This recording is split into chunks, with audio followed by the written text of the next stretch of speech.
morning. Today I shall be discussing about the medial surface of the cerebrum.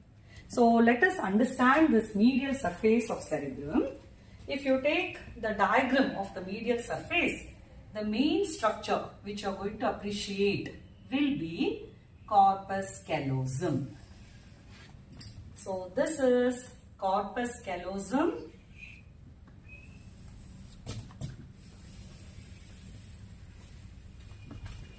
Corpus callosum is a classical example for a commissural fiber. So the parts of the corpus callosum in this diagram, this is the anterior aspect, this is the posterior aspect. So anteriorly, the components of corpus callosum are as follows. This part is rostrum. This anterior most will be the genu. The major portion is represented by body or the trunk, and posteriorly it is the splenium. So once again, the components of corpus callosum, the rostrum, genu, body or the trunk, and splenium.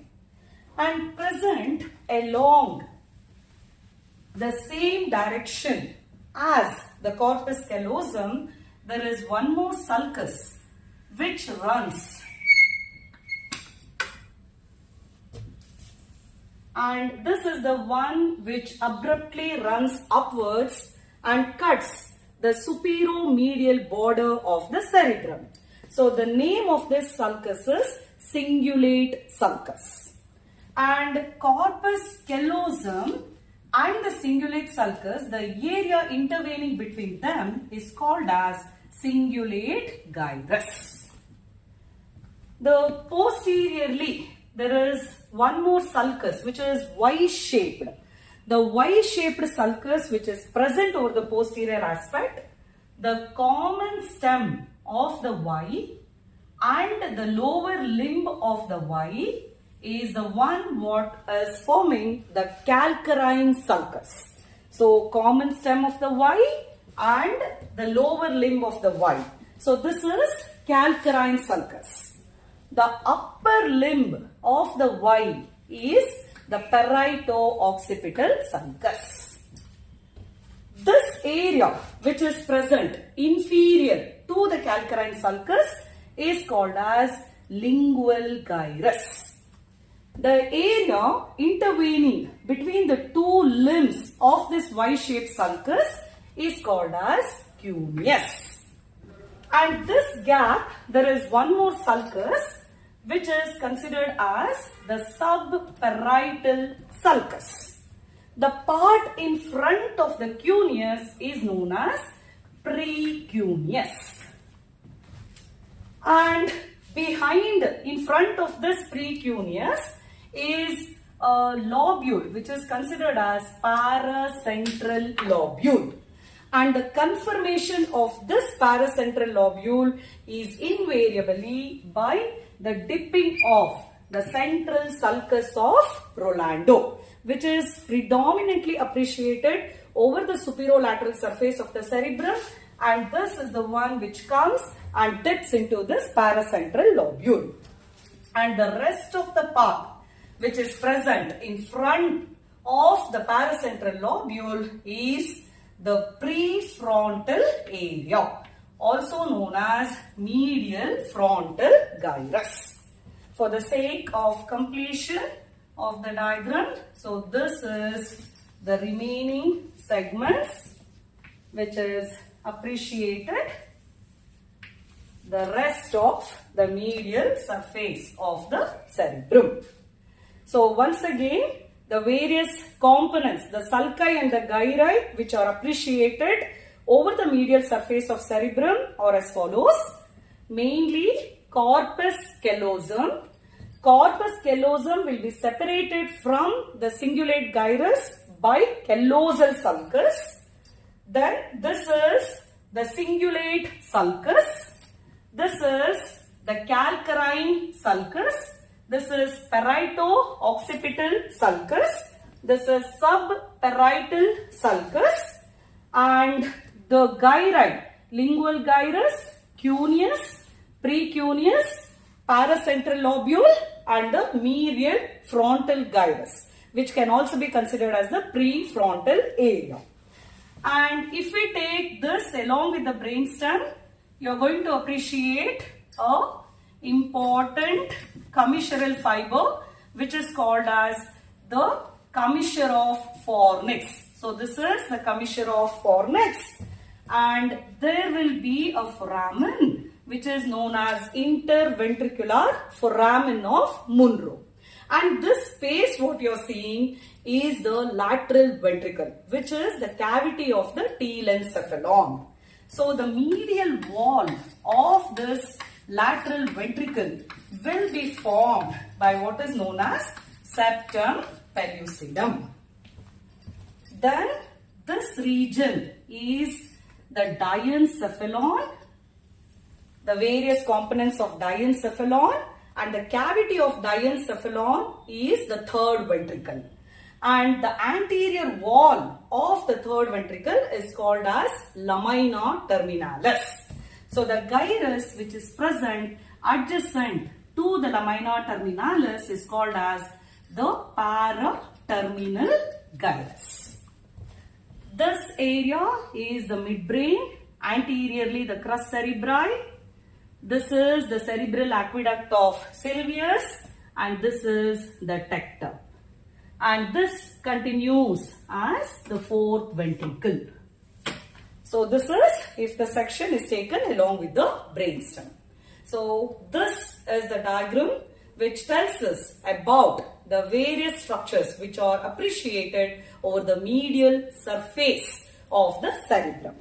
Now let us see the important functional areas which can be encountered in the medial surface of the cerebrum.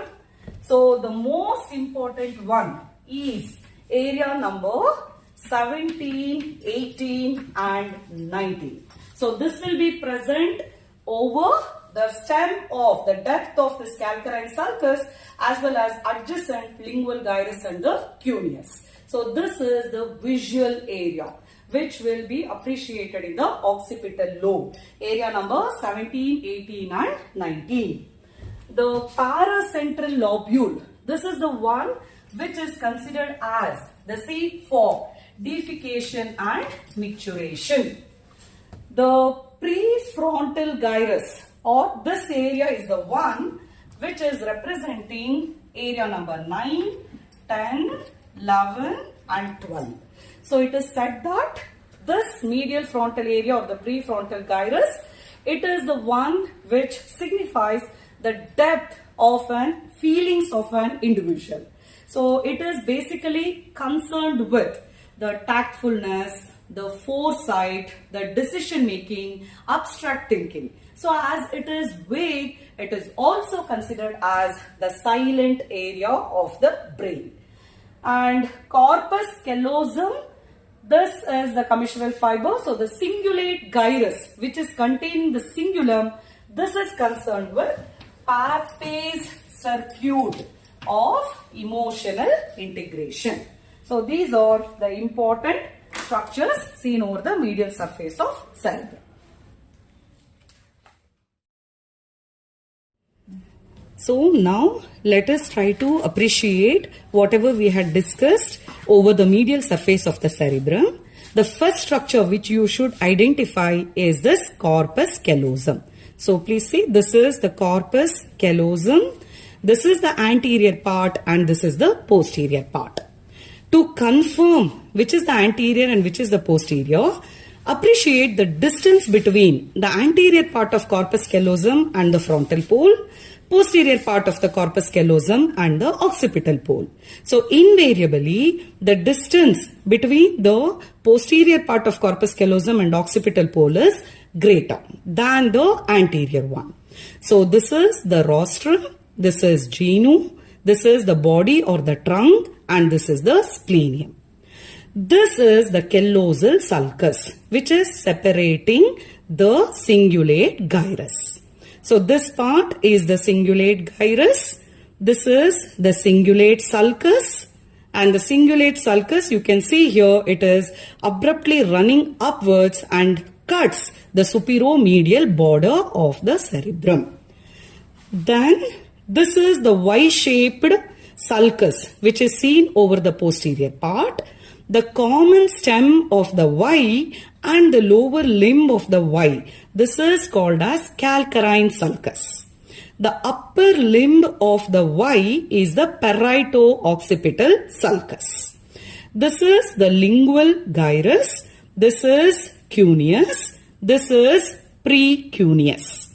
And this area is the paracentral lobule. And we can see the dipping in of the central sulcus of Rolando coming from the superolateral surface. And the rest of it is medial frontal gyrus or the prefrontal area. And this is the cavity, the lateral ventricle, which is the cavity of the telencephalon.